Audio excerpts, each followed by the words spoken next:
old Irish melody, and I wrote new words, kind of with Emily Cady as my inspiration.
I'm a healing presence in the world. I am the essence of spirit. I acknowledge the power of divine life flowing through me as I open myself to being more of who I was created to be. My words in prayer declare the truth of my being and create a path of unlimited expression in the world. I am peace. I am love. I am wisdom. I recognize that showing up in daily life as peace, love, and wisdom makes a difference. Being love and expression comforts those around me. Being still and allowing the wisdom of spirit to flow through me provides needed guidance. I pray that I might be the light of the world, uplifting others and upholding their intentions. I am a healing presence in the world. And from Philippians, and this is my prayer, that your love may overflow more and more with knowledge and full insight. And so it is. Let's take these thoughts into the silence.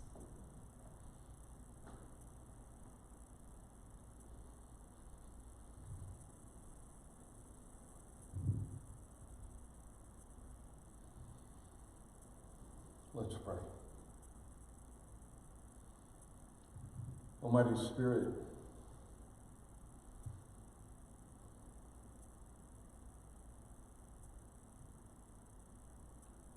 we recognize that you're here within us. We acknowledge that it's in each and every one of us because you are present everywhere, in every cell of all living things. And we also acknowledge that you are only good. And it's your goodness that we feel today in the very center of our being,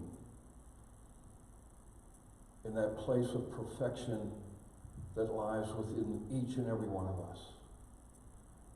And it's in the coming together of that consciousness, of that energy of perfection, that we enter into this time today. And as we say yes to life and love and to power and to wisdom, yours that flows through us and can be ours when we say yes. And in this moment, we say yes.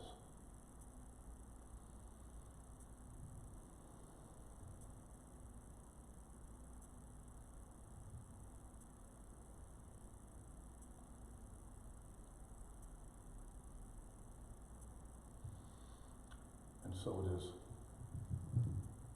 Amen.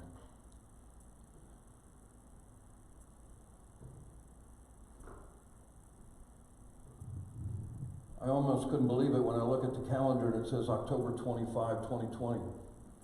And that we're going to complete the second book of the trilogy already. This is 24 chapters of what I consider the most powerful spiritual teaching since the Master Teacher Jesus. And as I want you to remember way back in the very beginning, what she said is set aside your old beliefs and open up to the possibility of something new.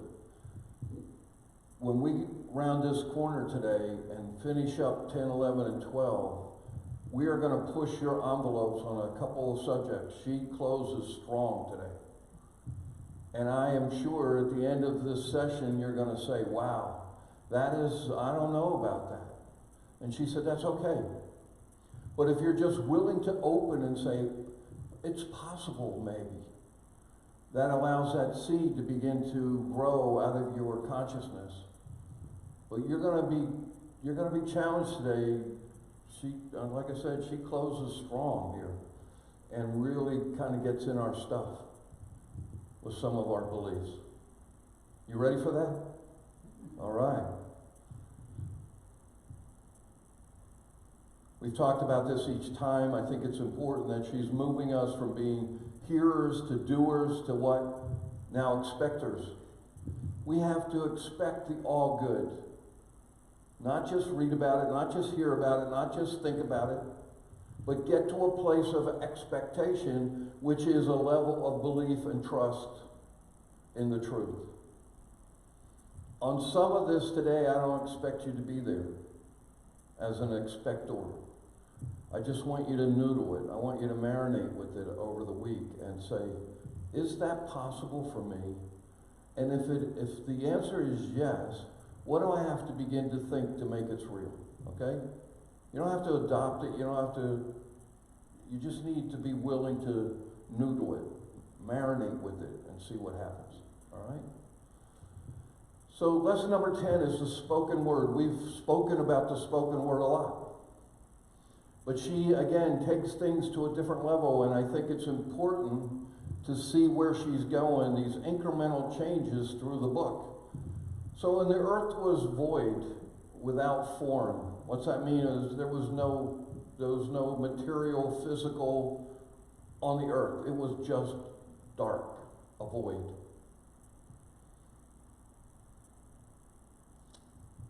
Some of us, including me, have had times in our life that felt like that.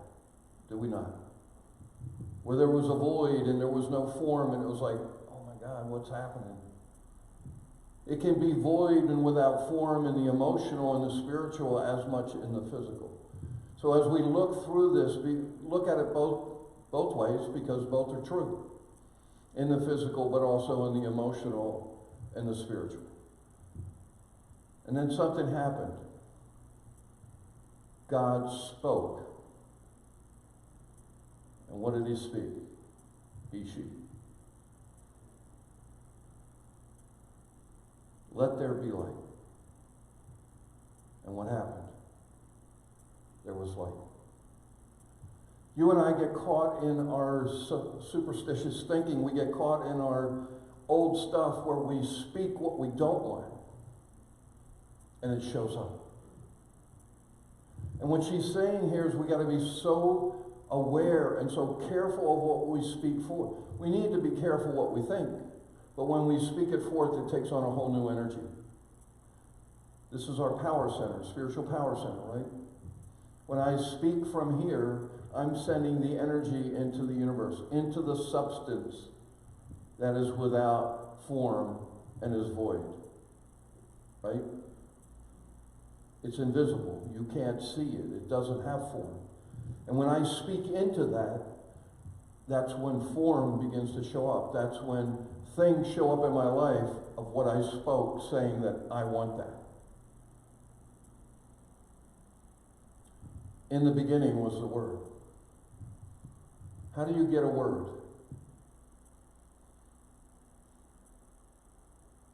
You have to think it first, don't you?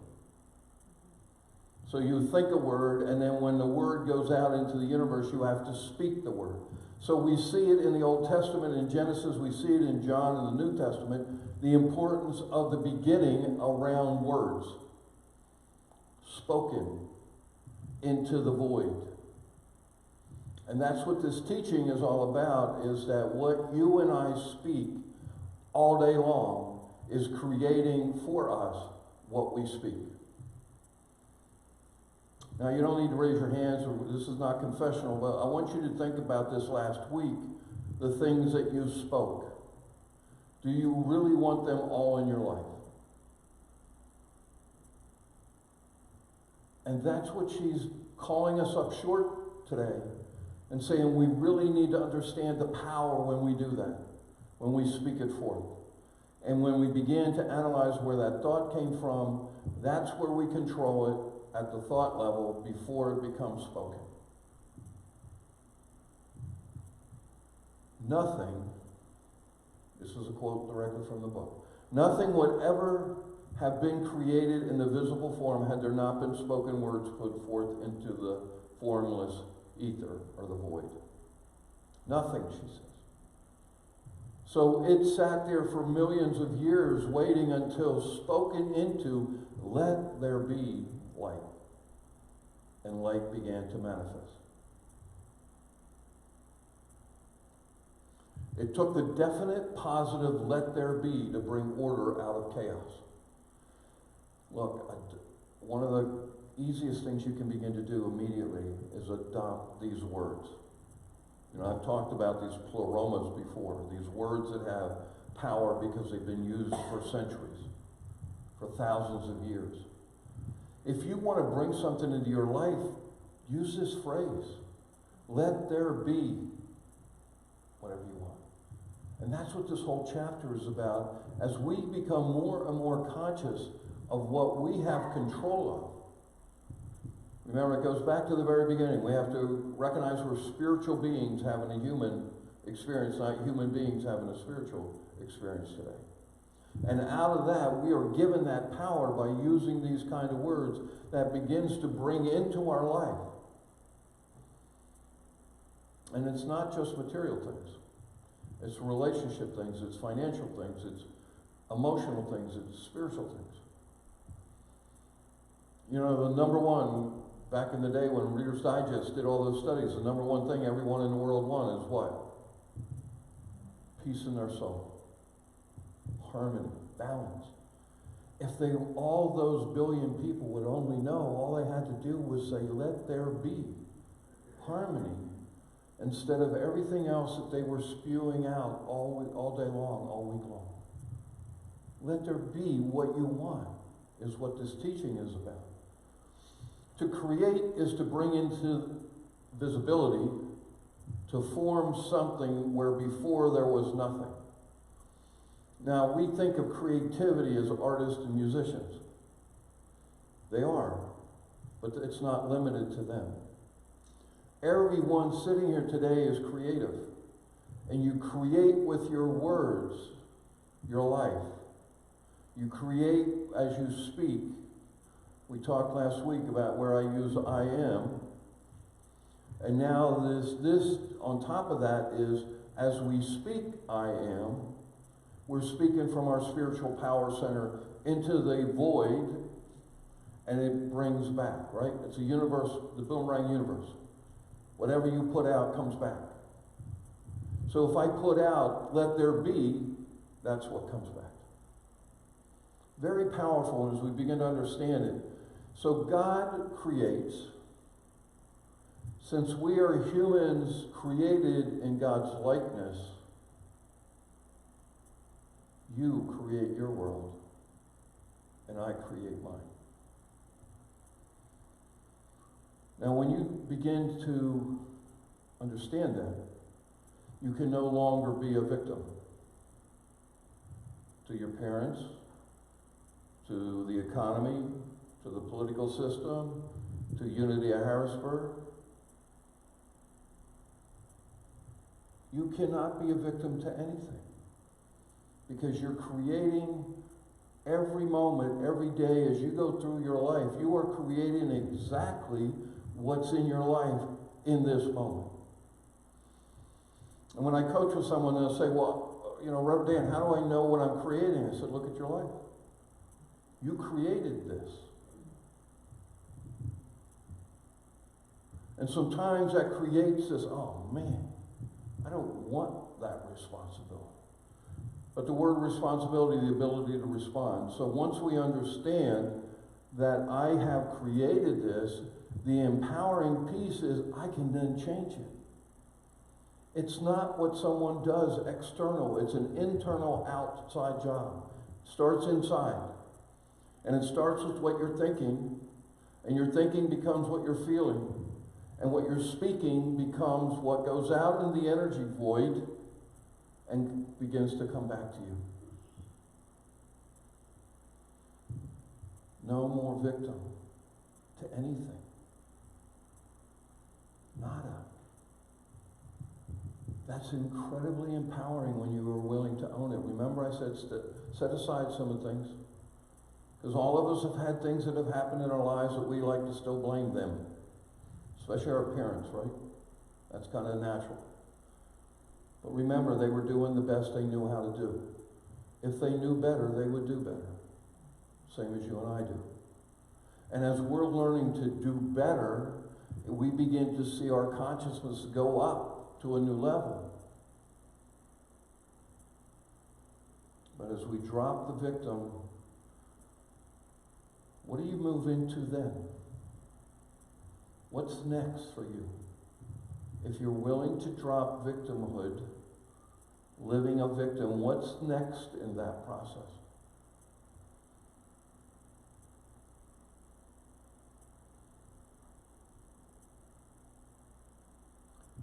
I see a void, formless void. As everybody's going, I don't know what's next. Well, you better. Or are you going to stay in victimhood? What's the next level from victimhood? How about if I offer this to you, is ownership of your own life? What happens when you take ownership of a car or your home? You take care of it, don't you? You do preventive maintenance. You keep it uncluttered. You keep it clean. You wash it. If we take ownership of our own lives, which is exactly how God created you and me. He gave us freedom of thought, free will, choice, right? He turns us loose in this incredible paradise to be and do whatever we decide we want. And we spend the majority of our lives blaming somebody else. No judgment on that, because as we learn, as we know better, we'll do better.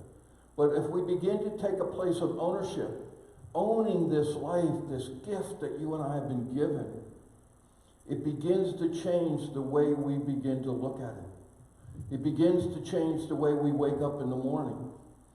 I no longer wake up upset because some dream while I was unconscious. I have ownership. I can take ownership of where I am and what my feelings are and make the changes so that I can go forward in my day and have a phenomenal day. You can do that too as we move to ownership and we begin to speak out what we want. The greatest thing you can do for yourself this next week is watch your thoughts and watch your words that you speak. Is this really what I want? You say, whoa, I don't want that. Or like, what can I do to change it? That's ownership. That's leaving victimhood in the dust that doesn't even see it anymore. Because you're going through your day and you're making adjustments on what's coming by and you say, okay, how do I change that? And here's the secret. You change it with a thought. It always goes back to the thought is what you have control. And from there comes the feelings. And the feelings creates the consciousness. And it feels real. If your thought is what you don't want, you're going to run the very same pattern. And then when you speak it out, you add energy, and it begins to manifest in a much faster way. This is part of the teaching. This is part of the Bible. You know, you hear me say this every once in a while. They teach the Chinese menu of the Bible. They only pick from A and B because things that upset them. This was King David 5,000 years ago in Psalms. I have said, ye are God, little g, and all of you are children of the Most High. The only way you get to live this is if you really begin to believe you're a spiritual being, not being a human being. But way back when, 5,000 years ago, we heard this. It was written that you and I are gods. It only makes sense that we would be, right? If we're coming from the likeness and the image of the allness of the universe, if I'm really made out of that same raw material, that same essence, then I would be a little g of the big one. Eric Butterworth says we're the eachness of the allness, right? That's another way to say that. But that was way back, thousands of years ago. And even 2,000 years ago, Jesus said this, is it not written in your law, law was the Old Testament, I said ye are gods. So it was repeated again. It came out of the Old Testament, the teaching of the Hebrew, and now it's taught in the New Testament. Ye are gods. We need to pay attention to this. Because we don't see ourselves that way, do we? On a lot of times. You know, this is not about a worthiness issue. If ye are little g, is there any question of your worth? Unless you bought into a lie. But you and I are created as complete oneness with this source. So this week I'd like you to walk, every day you wake up in the morning, say, I am a little g God. You willing to do that and try it? Be careful what comes afterwards in your mind.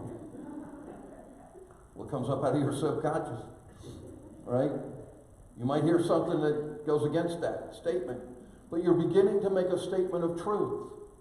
And when you begin to say it from a place that you believe it, this is not an ego trip. This is not about thinking you're better than anyone else. That isn't what God is. This is about learning what your essence is, who you are made from, and what you're made from. And what does God do? God loves, God serves. That's what you and I are called to do. But we have to first, what?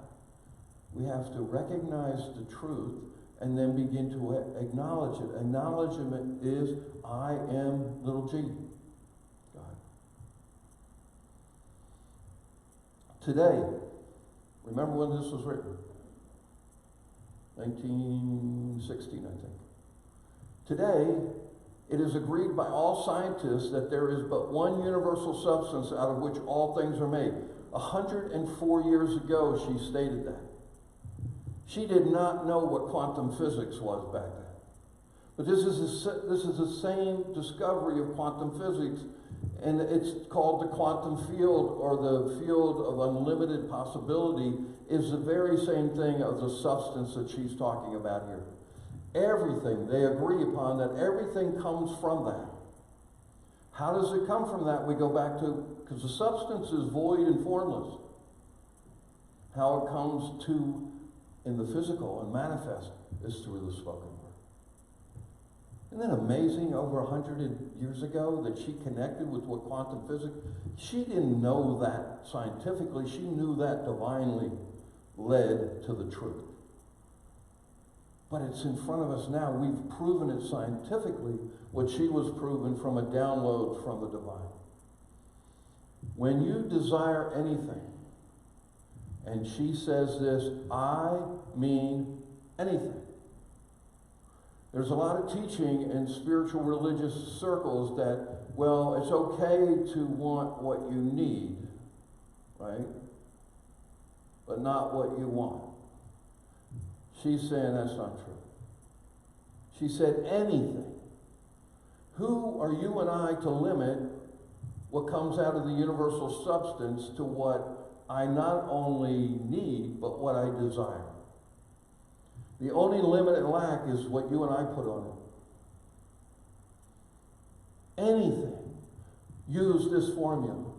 Let there be peace. Let there be harmony. There'll never be peace in the world until you have peace within you. There'll never be abundance in the world until you have abundance with you. There'll never be happiness in the world until you have happiness within you. There'll never be a positive path until you're on a positive path. It's everyone individually building a collective consciousness. That's what it means to be the light to the world. But use this phrase this week.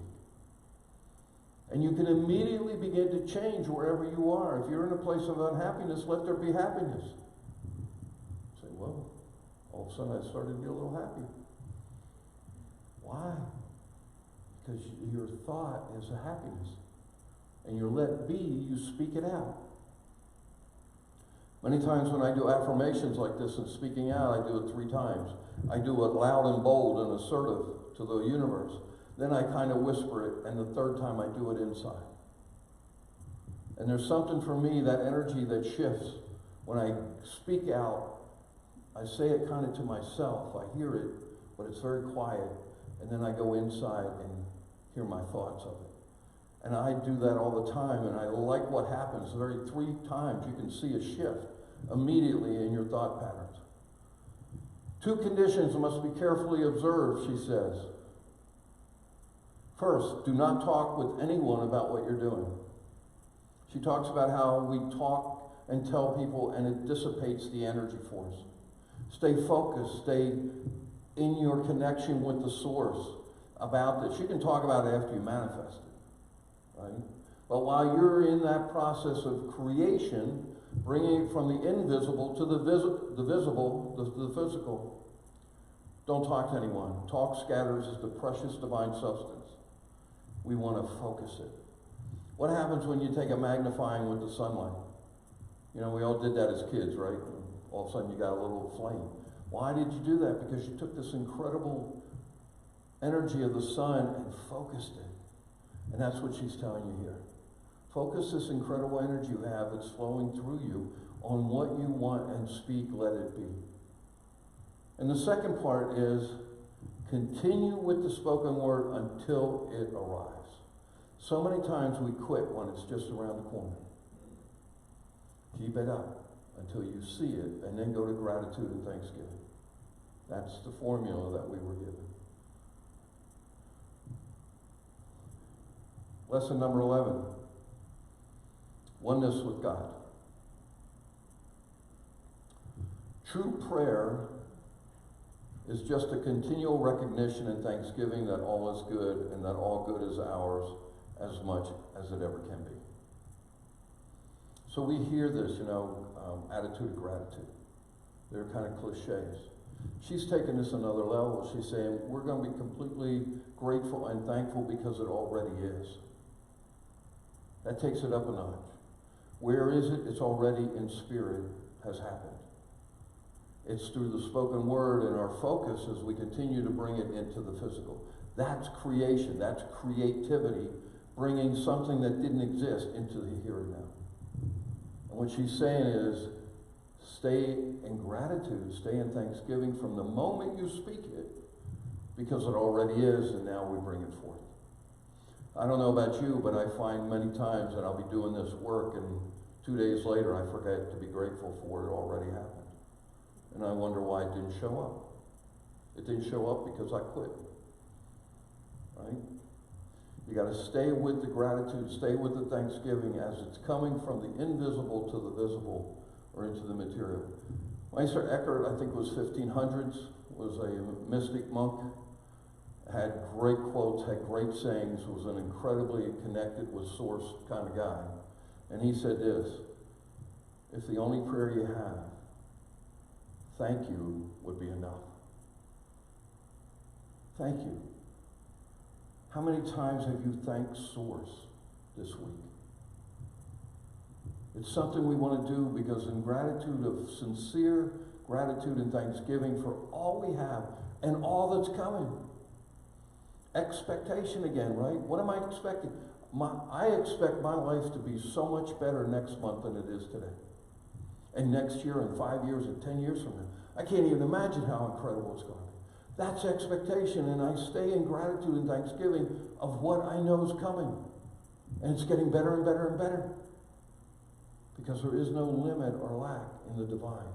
It's only in if I allow it in my mind to shut it down, squeeze the hose down and say, well, you know what? I know I can have it all, but I'm really only worth this much. That's me shutting it down. You want to go the other way. You want to be open. You want to absolutely in thanksgiving and gratitude that all of it is yours. All desires of the little self are merged into desire for universal good because we recognize that one in the universe and ourselves are part of that one. Now we're going back to the paradigm of oneness, right? When my little self, my ego, is worked up. Am I the only one whose little ego gets worked up last week? When it gets worked up, what do? We let it go back into the oneness. That's not what we do we? No, we got to go tell somebody. Well, you're not going to believe what they did to me. Right? And you're saying no. Go to gratitude. Go to thanksgiving. Allow yourself to go sink back into those arms of the oneness. Not the way you and I have been trained to do it, Adam. It's not the way our parents did, or our teachers did it, our friends did it. It's not the way we see it on TV it's done. But it's the way for peace. And it's a way to stay connected in harmony and balance and go to the next level. Is by just allowing ourselves to sink back into that oneness. Every good and perfect gift comes from where? The Father of lights, heavenly lights. Stay connected with that light. And all that other stuff starts to go away. It only starts to come in is when the light isn't coming through you. You ever notice that? It's like a dark room. We talked about this last week. When you turn on the light, what happened to the darkness? It didn't go anywhere because it didn't exist. Stay in that light. Now comes the question. How can we most quickly and most surely attain this conscious oneness with the Father? Well, everybody is going to do it differently. And here's the only secret I know. Ask. Go inside and ask. How is the right way for me to stay connected with this oneness? How I do it isn't necessarily the way you'll do it. That becomes dogma. What matters is that you know how. And that you know how to go there and you practice it so that when you're in the midst of something showing up and you're in upset, you have a pattern to go to. You have a way to make a change in the moment. Or otherwise you sit there for days and run old habits, the old patterns. But have a way very quickly and say, wait a minute, I give you a secret. One of the first things you want to do is take a really deep breath. In the belly. Why? Because you're bringing in more oxygen and you're bringing in more spirit. When you're wigged out, when you're anxious, you're up in your chest breathing. Just one big breath can slow everything down. And if we slow it down, we allow our minds to clear, because here's what we now know. Our natural state in our minds is harmony, is well-being. Just like the natural state in our body is homeostasis or health. And if we give it a chance to have space and quiet, all the way back in the Psalms, be still and know that I am God. We got to be still. We got to still the mind, still the body, take a big deep breath, and find that place to make a change from the old pattern of habit, the way we always have done it. Here's another way. Draw close to God. He'll draw close to you. One of the quickest ways, again, I know to do that is take one of those deep cleansing breaths. Breathe it in through your nose and then exhale out through your mouth and exhale all the junk that you were just thinking. And you're going to get a whole lot closer. And you're going to find that source comes closer to you. And when he says this, seek the light from interior, not from exterior, not from external. Look, life is an inside-out job. If you're not connecting with the light from inside, then you're missing this whole teaching of 24 chapters. You got to know how to do that, and you have to know how to do it quickly, because the stuff's coming at you quickly. The Spirit of truth will guide you into all truth. Master teacher said this, as the Spirit comes to you, it's the Father of truth. It will never lie to you, and it will never fail. Our egos will lie to us, and they will fail. And as we stay connected with that source, we will see the truth begin to flow through us. When will you cease running after truth and learn to be still and know that I am God? She's asking you that question today. When will you stop running after the next book, the next teacher, the next lesson, the next talk? Be still. Get connected to the source. And know. It's the only way to do this. And as you connect from inside, then the light begins to move to the outside. You did not choose me, I chose you. It helps when you know that you've been chosen. If you're on this path, you were chosen. How did you get chosen? It's because where you are in your evolution of your spiritual journey. There's a whole lot of people who do not feel chosen right now. And it's because where they are, and it's perfectly fine. They're on their perfect path. But as you know this about yourself, and as you know that you're a spiritual being, you can connect at a different level than you ever have before. Here's another example. Brother Lawrence, he said this all day long. I am in his presence. He was the lowliest monk who washed the dishes 3 times a day. And he became one of the greatest spiritual healers in the land. People came from all over Europe to come and sit with him, and they were healed in his presence.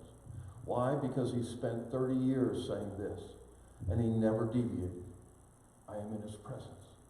And he would use that as his spoken word, and he would use that as what he would feel. And as a connection and the feeling got stronger and stronger, it began to emanate where people were coming. Look, this was back in 1500. They didn't have internet. How'd the word get out where people were coming from all over countries, all over Europe? Word of mouth. Because he became so powerful. Why? Because he was willing to become ordinary to be extraordinary. The opposite of the ego. Jacqueline was showing something last night. They were doing testing on those who use I, me, and my the most. Have many more heart attacks than those who are open to spirit flow. Makes sense, doesn't it? It's all about the ego. It's all about I, me, and mine. This is the opposite of that. I am in the presence. And amazing things start happening in his life. And finally, Paul said this, let the mind that was in Christ Jesus be in you. Put that mind on. That's another way to connect where we can ask for. We can ask for our thoughts to be that way. Give me the thought that was Jesus' thought. And you're going to get the thought. Why haven't you done that before? Because you didn't ask. But when you start asking, you're going to get this kind of quality of thoughts flowing into you, because all of that wisdom is within you. We just don't ask. Believe me, you who seek truth, who seek life and health and satisfaction, it is nowhere to be found until you seek it directly from the fountainhead. Nowhere else can you find it, she says. Cease now and forever to lean on anything less than the eternal. Nothing less can give you peace. Again, the number one thing that everybody wanted is peace in the soul. Why don't they have it? Because they didn't look inside. They looked in all the other places. Right? And you and I have done the very same thing. And what she's calling us here in chapter 11 is to continually pull inside and say, I know there's nothing out there. I'm going to put my trust and my faith in. I'm going to actually live it. Expect it instead of just listening to it. So lesson number 12, unadulterated truth. Uh-oh. We're coming around the bend and she's going to end in a big one. How many read this chapter 12 before you came today? All right. What'd you think?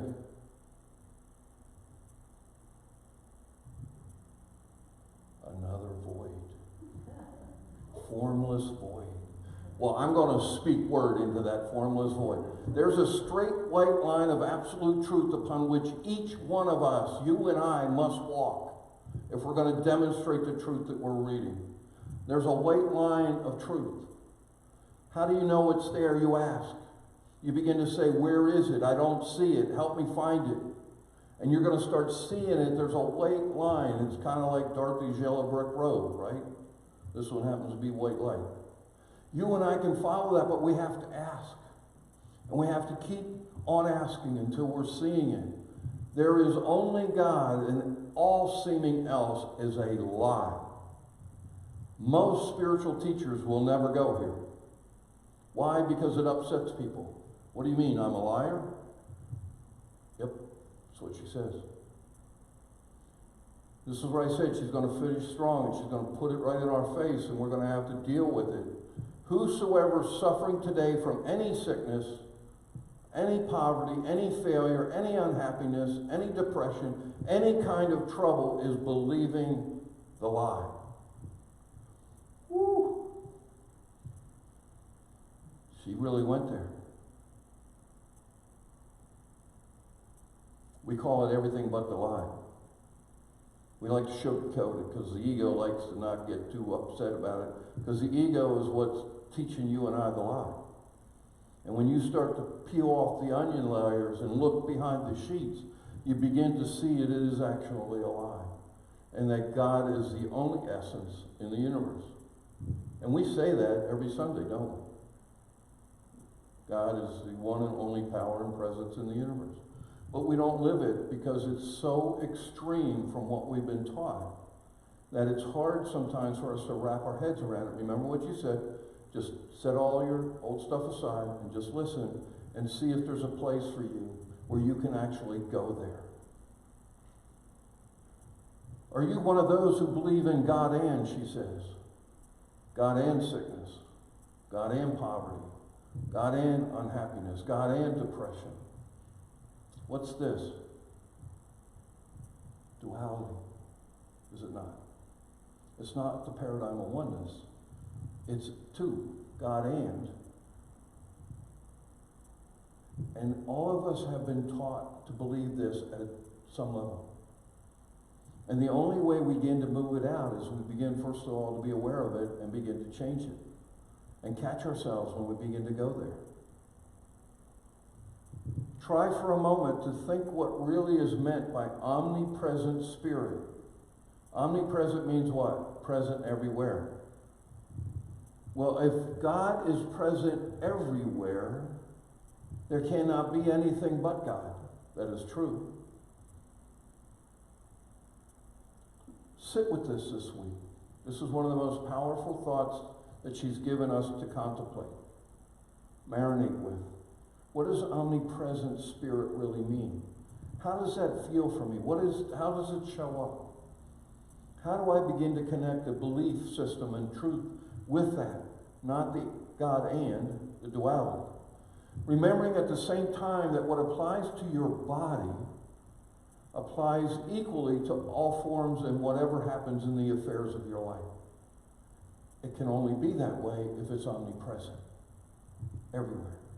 So it's not only what's happening in your mind and your body, it's what's happening in your life, all the affairs, your interactions with other people. When you are not having what you want, you are over here thinking and believing in something other than the allness of God. A master teacher said this 2,000 years ago: knowing this truth will make you free. Freedom comes from knowing the truth and then allowing the truth to live through us. If God, divine substance, fills every part, every place and space as the atmosphere fills a room, there is certainly no absence of spirit life in any part of your life. Any. She gives absolutely no wiggle room here. You either believe it or you believe the lie. Then if today we are manifesting sickness or a condition, it's because we have believed a lie about ourselves and have reaped the results of that lie and its apparent lack of health in our consciousness. In our consciousness first, then it manifests in our body. I told you, she's going to come at us. Any sickness, any condition, you and I have believed a lie. The beauty of that is what we talked about earlier, is we begin to take back that victimhood and become owners. We can change the thought process, we can change what we believe, and it will then begin to manifest in our bodies and our affairs. But we have to first become aware of where we've bought into what is not true. Stop believing a lie, stop thinking the lie, stop speaking the lie, she says. Speak only truth. Now you see the connection now with this with spoken word where we started today. If you begin to think only truth and begin to speak only truth, the only thing you can have in your life is truth. And remember what the master teacher said: knowing that truth will set you free. Because freedom is what you and I all want, right? Freedom of expression, freedom of our soul, freedom of our lives. And the only way it can come as we make the willingness to look at it as a lie and move to what truth is. So here's our daily practices. Number one, let there be whatever you want. Speak it out. The other one I like to use at the end is, it is done. That's bringing it into the,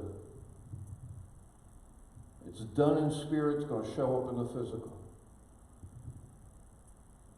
Coming out of the second lesson today, I am in his presence, or her presence.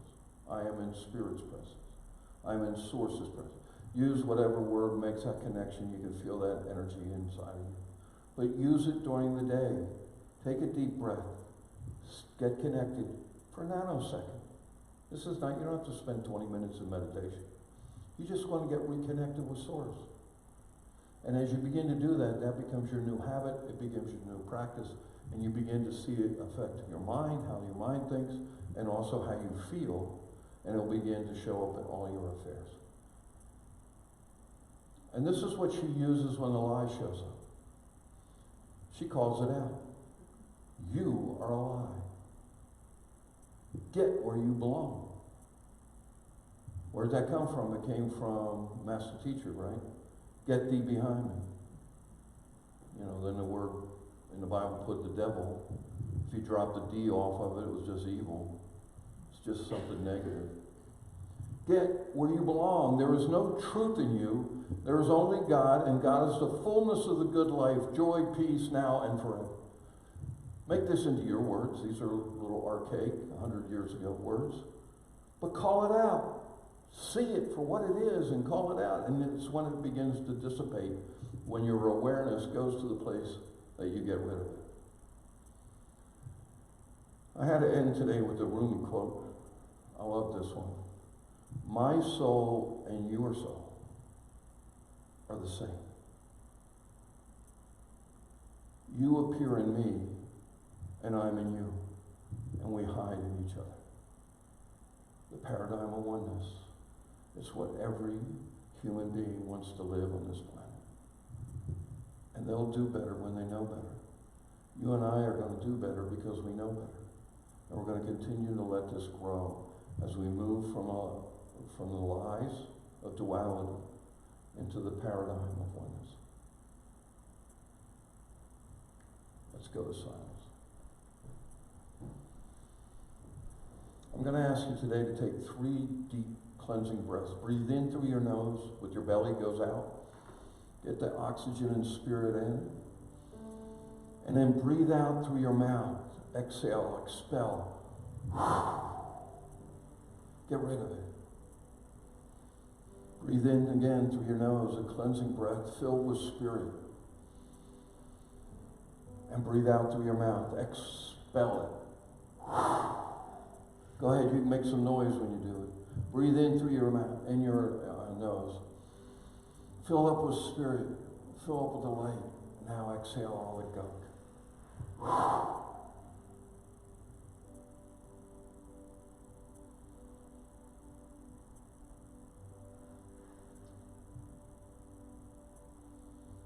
And as you allow your mind to settle, be still.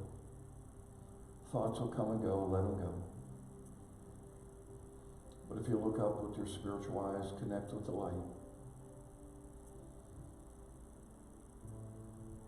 Know that you truly are a eachness of the allness. Get a sense of what allness means. Get a sense what omnipresent spirit feels like. Every cell of your body is complete in omnipresent spirit. Every cell in your mind, every cell in your belly, every cell in your heart.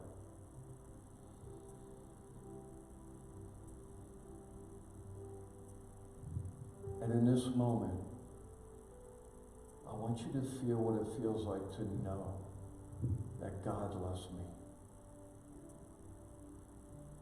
I am loved by this incredible eternal force, unconditionally. For doesn't matter anything that's ever been done in my life, I am loved. Feel that love. And then give the love back. I love God. I love Source. I love Spirit.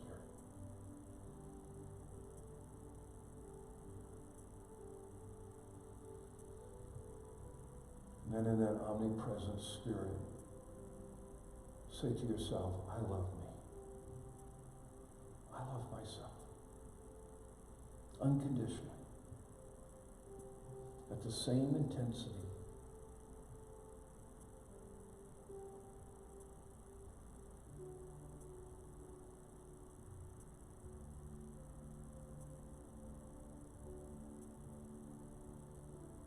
And allow it to go out from you, the light and the love. I love all living things. All 7.8 billion humans on this planet today. All living things. The rocks and the birds and the fish and the animals and the flowers and the creepy things. I love them all.